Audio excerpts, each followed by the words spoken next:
One of my favorite aspects about doing these videos is when an idea gets adopted by the world, becomes culturally ubiquitous. Yojimbo flipped over a dozen times, right? And then There Was None was flipped like 20 times in almost as many countries. Ninja Scroll was definitely adopted in the US more so than Japan. Well, this time it's going to be a little different. This is going to be about one story that very much stays in China and became anthemic and then adopted by each successive generation in their own way.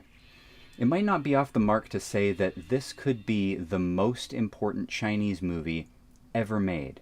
Today, we'll be talking about Bruce Lee's Fists of Fury.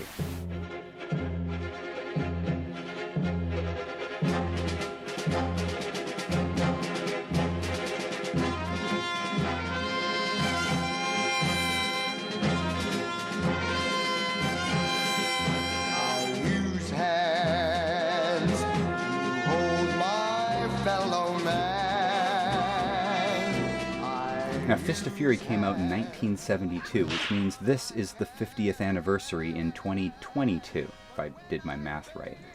Half a century later, and we're still talking about and remaking this classic. That's why I said it could be the most important Chinese movie ever made. And you really think that's true? Sure, why not? I don't believe it! Okay, well, geez Louise, brother. Calm down. Would you have preferred Enter the Dragon? Look, I would start by asking, is there a bigger Chinese icon? A bigger kung fu icon? A bigger martial arts icon than Bruce Lee? Bruce Lee's like Bob Marley or Snoop Dogg. They're known worldwide and across generations. Legends. Now, I don't need to expound on the relevance of Bruce Lee. I will simply refer to the opening paragraph in Rick Meyer's book, Films of Fury, from the chapter titled King of Kung Fu. Bruce Lee remains the man who has brought more people to Kung Fu in general, and Kung Fu films in particular, than anyone else in the world. He's personally responsible for introducing Kung Fu to the Western world and for forging the modern Kung Fu film. Through his life, he did more to educate Americans to Kung Fu's benefits than anyone. Through his death, he has done more to clarify its detriments. And through his legacy, he represents the full spectrum of Kung Fu's physical possibilities as well as its mental limitations. And Myers goes on in the book to explain that no matter what Jackie Chan achieves in his life, himself a living legend, he will always still be living in the shadow of Bruce Lee.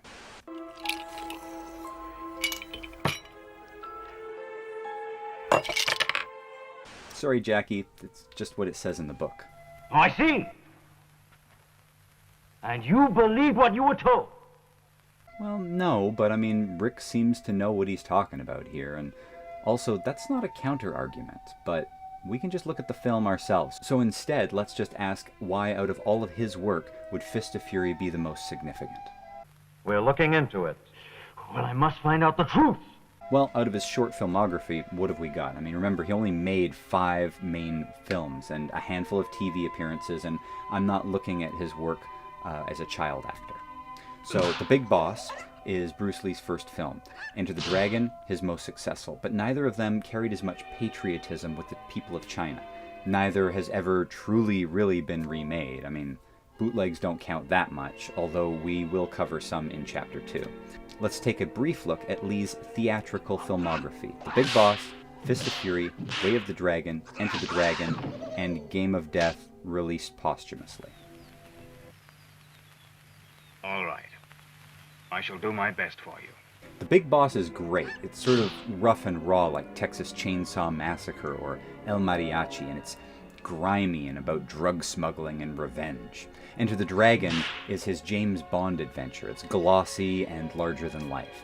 In my opinion, Way of the Dragon is really just about the Chuck Norris fight. It's a great movie, and it has great humor, and it shows Bruce's directing chops, but I think a half century later, people are really just referencing the Chuck Norris fight more than anything else. And Game of Death is hardly a Bruce Lee movie at all, aside from the pagoda fight at the end.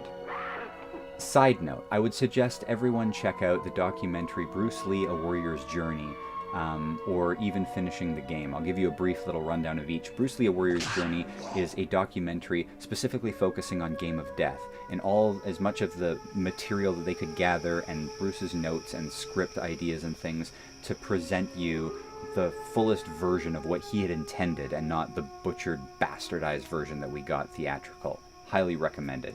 And then finishing the game is a great mockumentary about the making of Game of Death, and is done just for laughs and tongue-in-cheek, but it's got a fantastic cast and is really just charming, and if you're a Bruce Lee fan, I kind of think it's just a must to check that out. I don't know why people keep confusing me and Bruce. I mean, seriously, we are two totally different actors. Yes, but don't you see the obvious similarities? Look, the cat wears a yellow jumpsuit on the big screen. I'm always wearing a blue one. He's Bruce Lee, I'm Breeze Lou. Now maybe this is also a good spot to clear up some terrible confusion that has plagued people when talking about Bruce Lee movies. Well, in that case, you'll make it all the more difficult. Yeah, I'm sure. I'm going to put it up on the screen so it'll help to map this all out for everybody. Lee released The Big Boss in 1971. His second and third movies came out the next year in 1972, and a buzz was beginning to build around him. But as the American market was getting ready to release The Big Boss, they wanted to change the title to The Chinese Connection to play off the more successful French Connection that had just been released. But somehow they switched the labels. So in the US, many people think of The Big Boss when you talk about Fist of Fury, which they could think of as The Chinese Connection. And Lee's third movie, Way of the Dragon, was also re-released after his death as Return of the Dragon, playing off of Enter the Dragon. All cleared up now? What's that? What did he say? But why Fist of Fury? What makes it special? For that answer, we got to look at some real history for context. And then we'll come back and we'll talk about the plot of Fist of Fury. Nobody said the job was going to be easy. Fist of Fury takes place in 1910, and this is a crazy time for China. We're in the last few years of the Qing dynasty, a monarchy that ruled for 300 years and expanded its empire to the fourth largest in history.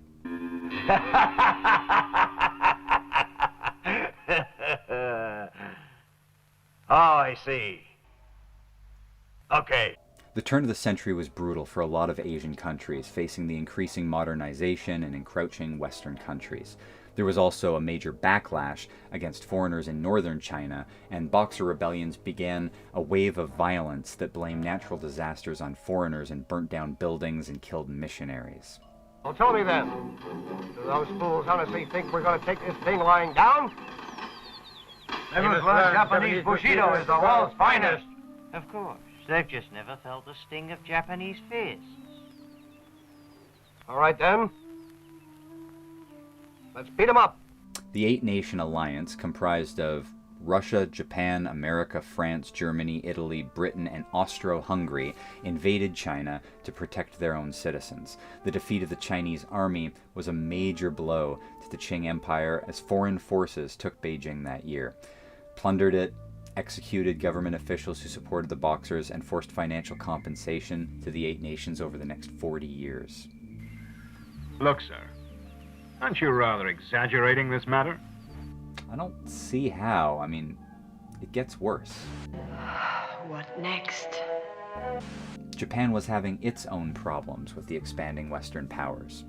Their decision was to expand their empire. In the Qing-Japan War, China lost Korea as a tributary state to Japan. So how do you think that made them feel? I don't know. How would I know? Well, I just told you all the stuff that happened to them. Is it possible to get a little empathy? It's possible. Well, only 1 year after the events of Fist of Fury, the Qing dynasty would be overthrown in Wuchang by a rebellious military, and China became a republic. Given the multiple defeats at the hands of Japan, losing Korea, being invaded, having their own army lose repeated battles, and becoming increasingly disillusioned by their leaders, it's easy to see where the animus towards the Japanese came from at the time. Are you yellow or something? Sick man of Asia.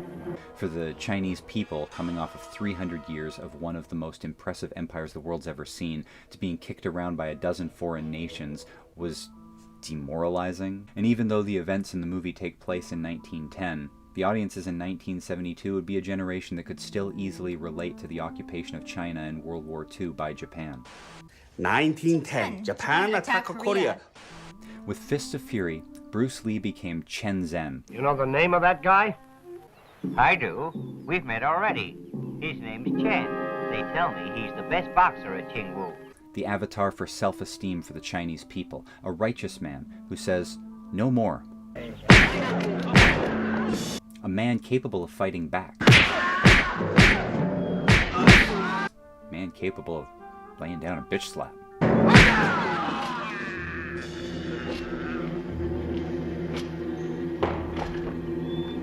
A cathartic release for Chinese audiences, no doubt.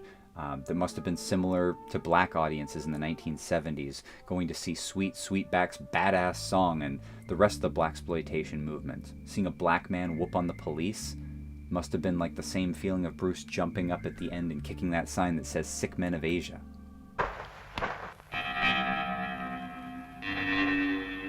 Sick man of Asia. What's it mean? What's it mean? Well, it's quite simple. It's a warning. You ought to know that perfectly well. We know you're training here, and we don't want you to get any ideas. Look here. Now, what's the point of this? Just that the Chinese are a race of weaklings, no comparison to us Japanese. I'm getting ahead of myself. Fist of Fury is about Chen Zhen coming home to China for his master's funeral and finding out that he'd been poisoned by the occupying Japanese. Bruce decides enough is enough and goes to confront the Japanese fighters and wipes the floor with them. He breaks their sign, he defies the public order that no Chinese or dogs are allowed in the public park. Not allowed, I'm afraid.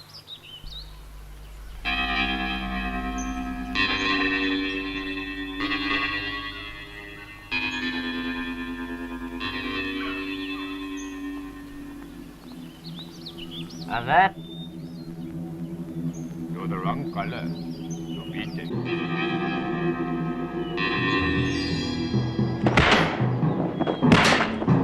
Now, faced with the trouble of being caught between turning Chen Zhen over to the Japanese authorities or face more harassment, the school asks Chen to leave the city. He agrees, but instead he stays in the city, basically homeless and camping by his master's grave. This is where we get the most romantic part of the movie.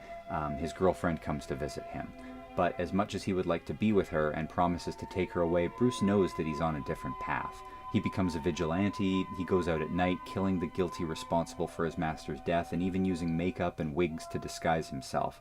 He does get his revenge, but in the end, the signature freeze frame and the shots fired gives you that Thelma and Louise ending, or the Butch Cassidy and Sundance Kid ending. When the movie hit theaters, it made 1,000 times what its initial budget was. Everything, from the legendary ending to the heat around Bruce at that time, the patriotic sentiment, Bruce's special eye for choreography, it all came together to create the most important Chinese film of all time.